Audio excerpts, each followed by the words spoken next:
योग से युक्त है, वो कर्मों से बँधा ही हुआ नहीं है।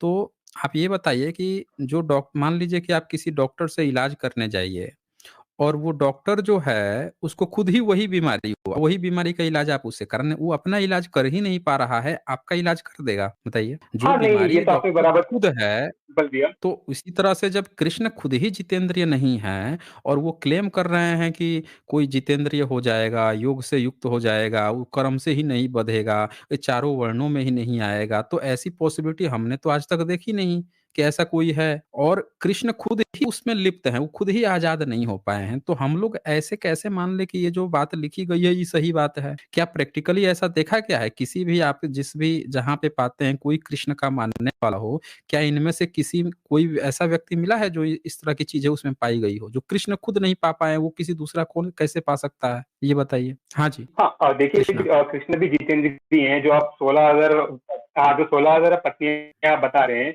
वो 16,000 जो हुँ, हुँ। पत्नियां हैं वो लक्ष्मी का ही अंश है, जो भागवत में आया हुआ है। नहीं, आपने क्या कहा आपने कि वो 16,000 उनकी पत्नियाँ नहीं हैं? वो 16,000 जो है वो लक्ष्मी का ही अंश स्वरूप है, वो ऐसा भागवत में खुद आता है वर्णन। नहीं, भागवत नहीं, महाभारत में लिखा है 16,000, उसमें कहीं ऐसा नहीं लिखा है कि वो अंश हैं, सब अलग-अलग हैं। उनको तो सब डाकू लुटेरे लूट के भी लेके चले जाते हैं ना, ये भी लिखा हुआ है। हाँ, तो भागवत पुराण में उसका वो वर्णन दिया है ना, कि जो 16,000 पत्नियां हैं वो लक्ष्मी नहीं, का ही अंश हम स्वरूप है वो। नहीं, नहीं, हम भागवत पे नहीं जाएँगे, हम लोग इस महाभारत की बात कर रहे हैं क्योंकि यहाँ पे इस महाभारत से ही गीता की बात आई है ना, तो महाभारत में उनकी 16,000 पत्नियाँ लिखा है लेकिन ये नहीं लिखा है कि लक्ष्मी का। उसमें तो ये बात आ रही है ना कि जो जरासंध है, उस जरासंध के यहाँ से 16,000 कन्याएँ मिली थी ना और अलग-अलग जगहों से पकड़ के लाया था वो कुँवारी-कुँवारी कन्याओं को, कुछ उसको बलि या कुछ तो चढ़ाना था, इसकी बात आई है। तो वो कैसे लक्ष्मी का कैसे रूप हो सकती हैं भई? अलग-अलग ऐसे तो आप हर बच्ची को कह दीजिए कि लक्ष्मी का रूप है, हर बच्चे को कह दीजिए भगवान का रूप है, लेकिन होते तो सब अलग-अलग जगह से हैं। तो ये दलील सही नहीं है प्लस उनकी 7-8 और भी तो बीवी थीं। तो जब कोई व्यक्ति शादी कर रहा है, इतनी सारी शादी कर रहा है, 16,000 लड़कियों से कोई शादी क्यों करेगा? उनके साथ और भी लोग गए थे, उनको कहीं दूसरी जगह शादी करा देते हैं, बच्चियों की शादी कहीं और करा देते हैं, खुद शादी कर रहे हैं। तो हम लोग ये ऐसे कैसे मानेंगे कि वो जितेंद्र थे, फिर रासलीला भी रचा रहे हैं। तो जो व्यक्ति खुद इन चीज़ों में लिप्त है, वो व्यक्ति खुद कह रहा है कि दूसरा कोई ऐसा बन जाएगा। कैसे बन जाएगा जब ईश्वर खुद नहीं बन पा रहा है तो? बताइए। आपके आप गीता पे आप बोल रहे हैं, आप गीता के आगे नहीं जाना हुआ है अच्छा ब्लेच प्लेज जी इनकी साउंड क्लियर आ रही है क्या आपको? कि नहीं, इनकी साउंड भैया। आपकी साउंड गड़बड़ है। कृष्णा आपकी साउंड गड़बड़ है। आपकी साउंड जो है गड़बड़ है। हेलो। मतलब आप इस बात पे तो एग्री हो गए ना कि कृष्ण जितेंद्रिय नहीं थे, उन्होंने शादी वगैरह की थी, अपने इंद्रियों पे उनको विजय नहीं प्राप्त था। लेकिन वो दूसरों को ज्ञान दे रहे थे कि तुम जितेंद्रिय हो जाओ। हाँ जी। नहीं, नहीं, नहीं, इस बात पे मैं एग्री नहीं हुआ हूँ, वो जितेंद्रिय ही थे। गीता में ही है, कृष्णा का तत्व बताया है, क्या तत्व है कृष्णा। सर्वभूतात्मा भूतात्मा, एक वर्ष हो गया ये। फिर वासुदेव सर्वमिति, मतलब सब कुछ ही कृष्ण स्वरूप है, भगवान विष्णु स्वरूप ही है। तो देखें जो जितेंद्रिय होगा वो शादी क्यों करेगा आप ही बताइए मुझे। ये आपके मैं महाभारत का ही दिखा देता हूँ क्योंकि गीता की बात चल रही है, महाभारत है, मौसल पर्व है आपका। इस मौसल पर्व में खुद यहाँ पे लिखा हुआ है, ये 38 नंबर श्लोक है कि भगवान श्री कृष्ण की 16,000 स्त्रियां ये सब की सब बुद्धिमान श्री कृष्ण के पौत्र वज्र को आगे करके चल रहे थे। बाद में इनको डाकुओं को लूट उट के ले जाते हैं, अर्जुन बचा नहीं पाते हैं। यहाँ साफ साफ लिखा है श्री कृष्ण की 16,000 स्त्रियां। अब कोई जितेंद्रिय होगा तो 16,000 शादी क्यों करेगा? भागवत में तो आपकी ये भी बात आई है कि हर औरत से 10-10 बच्चे भी पैदा किए थे। तो कोई जितेंद्रिय रहेगा, अपने इंद्रियों पर जिसको विजय होगी वो किसी स्त्री के पास क्यों जाएगा? ये तो कंसेप्ट आया है ना कई जगह पे, जो लोग जितेंद्रिय थे, जैसे जैन मुनियों को कहा गया है कि उनको जितेंद्रिय कहा गया है।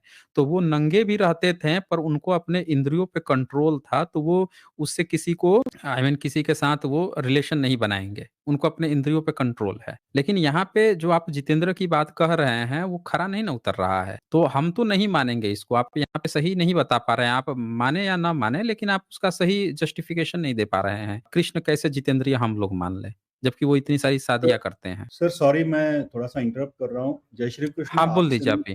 जय श्री कृष्ण, आपसे नहीं बात कर रहा हूँ, मैं सिर्फ एस जे हम्म सर को बता रहा हूँ। सर ये हम्म जो पूरा चैप्टर है ना, वो कर्मयोग और सांख्य फिलोसॉफी वगैरह इसकी बात करता है।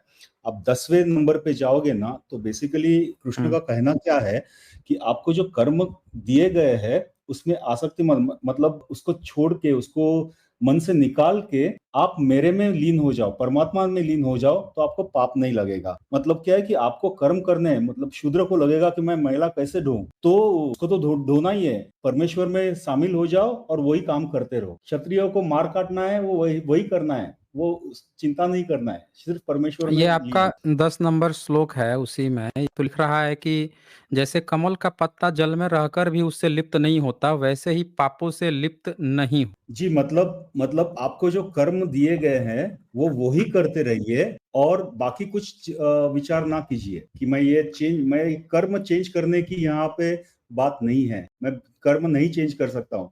जो आपको कर्म दिए हैं वो ही करने हैं, और सिर्फ परमेश्वर में लीन हो जाना है, तो आप पाप से मुक्त हो जाओ। जैसे कमल का और पत्ता अगर ये है, पानी में रह के भी उसको हम्म। छू नहीं सकता, वैसे आप जो कर्म कर रहे हो वो कितना भी बुरा होगा तो भी आपको छू नहीं पाएगा, अगर वो परमेश्वर में लीन हो जाए तो। मतलब ये बात है, फिर चैप्टर 18 का जो 46 और 47 नंबर जो है, 48 नंबर है, वो भी तो कहता है कि हमारा कितना भी जो धर्म है वो बेकार हो या खराब हो तो भी हमको वही करते रहना चाहिए। ये भी तो वो जी वहाँ कह रहा है। जी तो जी। कैसे आप कृष्णा जो हैं, आप कैसे इसकी पुष्टि कर रहे हैं भाई? इस पर जरा अपना क्लियर कीजिए मंतव्य। हाँ जी। ओके ओके, आप कौन से मतलब 10वें पे और 18.47 की बात कर रहे हैं ना आप? हाँ, ये 10वां नंबर जो है उसी उसी का जी जो आवाज आपने आ- खुलवाया था, उसी का 10th नंबर। हाँ, तो जो फिफ्थ फिफ्थ टेंथ में लिखा हुआ है वो उसमें ये लिखा है कि आपको मतलब अपने जो कर्म है, जैसे कि एग्जाम्पल आता है, गीता आती है, महाभारत साउंड आती है, आपकी क्लियर नहीं आ रही है।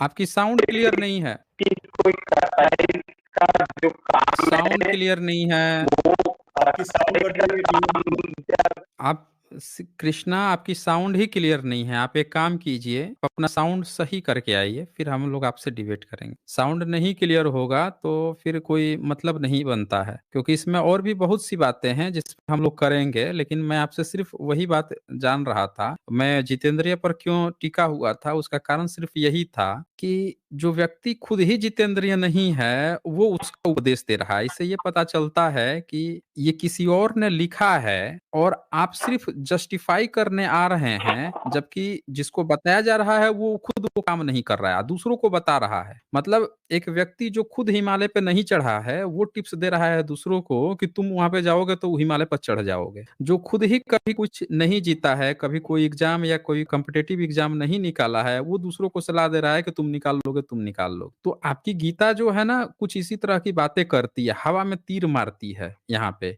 जो लोग जिनके पास क्रिटिकल थिंकिंग नहीं होती है, साइंटिफिक टेम्परामेंट नहीं होता है, वो क्या करते हैं, ये सब छोटी मोटी बातें पढ़ते हैं, पढ़कर वो सोचते हैं क्या कि इसमें जो लिखा है, किसने थोड़ी सी व्याख्या करके समझा दिया, ये बहुत सही पॉइंट है, वैलिड पॉइंट है, मैं तो किसी को इसे समझा दूंगा। लेकिन बात क्या होती है कि जब आप उसको अलग अलग ढंग से, अलग अलग नजरिए से जब सुनोगे, देखोगे, तब आपको पाओगे कि अरे ये उस समय के वो लोग लिख रहे थे जिनको इतनी छोटी सी बात नहीं पता होती थी कि इंसान मुख से पैदा होगा या कहाँ से पैदा होगा। समझ रहे ना? उनको इतनी छोटी सी बात समझ में नहीं आती थी कि कोई लिखी हुई बात जो है, जिसको आप कह दे रहे हो कि शास्त्र ही अंतिम प्रमाण है, जबकि कुछ समय बाद जो है वो शास्त्र पुराना हो जाता है।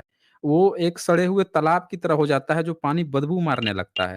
हमेशा निरंतर उसमें प्रवाह होते रहना चाहिए, नई नई चीजें नए समय के अनुसार आनी चाहिए। तो उस समय के उस दौर में उस समय की गप्पे थी हैं, उसको आपने क्या सोचा है कि आप उसको जस्टिफाई कर दोगे? आपकी साउंड नहीं क्लियर आ रही है, नहीं तो हम लोग आपके एक एक श्लोक को सुनते, देखते, समझते हैं, फिर उस पर आगे बढ़ते हैं। कृष्णा, एक बार आप अपनी साउंड सुना दीजिए, हम लोग को कंफर्म हो जाए कि आपकी साउंड ठीक हुई है या नहीं हुई है। हाँ जी।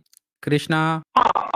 नहीं नहीं नहीं नहीं नहीं, अब मैं नहीं मौका दूंगा आपको। आप आइए, साउंड सही करके आइएगा, फिर मैं अगली बार आपको मौका दूंगा, ठीक है ना? आप अगली बार आइए, साउंड सही करके आइए, पूरा मौका दिया जाएगा।